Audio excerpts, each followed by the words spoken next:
Squid game নাকি HSC পরীক্ষা কোনটা বেশি কঠিন? উত্তর হলো এইচএসসি পরীক্ষা। অবাক হচ্ছেন? যার সিট পড়েছে একেবারে সামনের বেঞ্চে তার কথাটা একবার চিন্তা করেন। স্কুইড গেমের কোনো লেভেলে এতগুলো বিপদ নেই যতটা বিপদ সামনের সিটে আছে। এরা পেছনে তো দূর, ডানে বায়েও তাকাতে পারে না। সামনে থাকে একটা করে গল্পবাজ ম্যাডাম। অন্য টিচারদের সঙ্গে ম্যাডাম সংসারের আলাপ তুললে সামনের বেঞ্চের স্টুডেন্ট 2 ঘন্টার ভেতর ম্যাডামের 20 বছরের সংসার জীবনের সামারি পেয়ে যায়। এরপর আসে নাস্তা। টিচারদের চা সিঙ্গারা খাওয়া দেখে সামনের বেঞ্চের স্টুডেন্টের পেটে মোচড় দেয়। প্রত্যেক হলে একটা করে বদরাগী টিচার থাকে যে বউয়ের সঙ্গে সকালে ঝগড়া করে আসে। বউয়ের রাগ মেটায় পরীক্ষার্থীদের ওপর। এ ধরনের শিক্ষকেরা স্কুইড গেমের পিঙ্ক কালারের গার্ডদের চেয়ে ভয়ঙ্কর। কিছু শিক্ষক রয়েছেন এই ডিটেকটিভের মতো নিরীহ। তাদের প্রতি পরীক্ষার্থীদের অগাধ শ্রদ্ধা থাকে। তাদের একটাই কথা, দেখা দেখি করো কিন্তু কথা বলো না। তবে সময়ের সঙ্গে সঙ্গে এমন পরোপকারী শিক্ষক হারিয়ে যাচ্ছে। একদিন তারা ডাইনোসরদের মতো পুরোপুরি বিলুপ্ত হয়ে যাবে। এদিকে কিছু ছেলে মেয়ে 2টা পরীক্ষার ভেতরের গ্যাপকে ছুটি মনে করে স্কুইড গেম দেখা শুরু করেছে।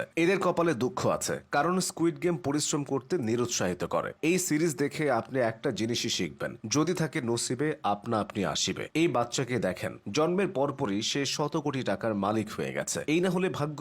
তবে এমন ভাগ্য সবার জন্য না। একজন এইচএসসি পরীক্ষার্থীর বয়স 18। এদিকে 17 বছরের লামিন ইয়ামাল ইয়ট ভাড়া করে 7-8 জন নারীর সঙ্গে ফুর্তি করে বেড়াচ্ছে। 30 বছরের এক মডেলের সঙ্গেও লামিনকে দেখা গেছে। লামিনের মতো এনজয় করার বয়সে যারা এইচএসসি পরীক্ষায় বসছে তাদের দুঃখ বাপ্পারাজের চেয়েও বেশি। তবে এটা তো শুরু, এরপর আসবে অ্যাডমিশন টেস্ট। অ্যাডমিশনের জন্য প্রচুর ছেলে মেয়ে ঢাকা শহরে আসবে। তখন শুরু হয় আসল স্কুইড গেম। ঢাকা শহর আসলে স্কুইড গেমের আদলে সাজানো। আপনি ফুটপাথ দিয়ে হাঁটবেন, বাইক এসে আপনাকে উড়িয়ে দেবে। ভুলেও কনস্ট্রাকশন বিল্ডিং এর নিচ দিয়ে যাবেন না, মাথায় ইট পড়বে। আর আইন শৃঙ্খলার যা অবস্থা, স্কুইড গেমের সবচেয়ে সফল এই প্লেয়ারকে ঢাকা শহরে ছেড়ে দিলে সে তার মোবাইল ফোন আর ল্যাপটপ কারীদের কাছ থেকে বাঁচাতে পারবে না। অনেকে জীবনের প্রথম 18 বছরে তেমন স্বাধীনতা না পেয়ে বড় হয়। ঢাকায় এসে তাদের পাখা গজায়। অ্যাডমিশন টেস্টের নামে এরা জেলায় জেলায় ট্যুর দিয়ে বেড়ায়। অ্যাডমিশনে ব্যর্থ হয়ে এরা হতাশ হয়ে পড়ে। তবে হতাশ হওয়ার কোনো কারণ নেই, আপনাদের জন্য আছে মোটিভেশন। এখন যেহেতু সুলাইমান সুখনের সূর্য অস্ত গেছে, তাই ছেলেরা মোটিভেশন নিতে পারেন নায়ক জসিমের সিনেমা থেকে।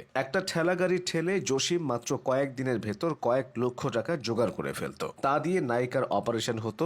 মেয়েদের মোটিভেশন হিসেবে আছেন নায়িকা শাবানা। দেশের গার্মেন্টস মালিকেরা কোটি কোটি টাকার পোশাক রফতানি করেও কর্মীদের বেতন দিতে পারেন না, অথচ শাবানা ম্যাডাম একটা সেলাই মেশিন চালিয়ে গোটা সংসার টানত। তবে যাদের এত কষ্ট করতে মন চায় না তারা নেতা হতে পারেন। পাতি নেতা হলেও চলবে, মানুষ আপনাকে টোকাই বলবে, কিন্তু কারো কথায় কান দিবেন না। চলমান এইচএসসি পরীক্ষায় বগুড়া ছাত্রদলের এক নেতা একজন কক্ষ পরিদর্শককে এভাবে হুমকি দিয়েছে, তুই বাইরে আয়, আমার বিরুদ্ধে 12টা মামলা আছে, তোকে 13টা হবে। পড়াশোনা করে সফল হয়েও আপনি কি এভাবে কাউকে ধমকাতে পারবেন? পারবেন না। এই জন্য নেতা হওয়ার বিকল্প নেই। পাতি নেতা হওয়ার আরেকটা সুবিধা আছে, আপনি যে কোনো জায়গায় ঢুকে যেতে পারবেন। নোয়াখালীর সেনবাগ উপজেলায় এইচএসসি পরীক্ষা শুরুর আগে দলবল নিয়ে সরাসরি হলের ভেতরে ঢুকে পড়েন সেনবাগ উপজেলা ছাত্রদলের আহ্বায়ক মোহাম্মদ সানাউল্লাহ। পাওয়ার দেখছেন? অনেকে রাজনীতিতে সফল হতে পারে না, পড়াশোনাতেও পারে না। তারা একটা কথা মাথায় রাখবেন, life is too short to argue, just blame on your country and move on.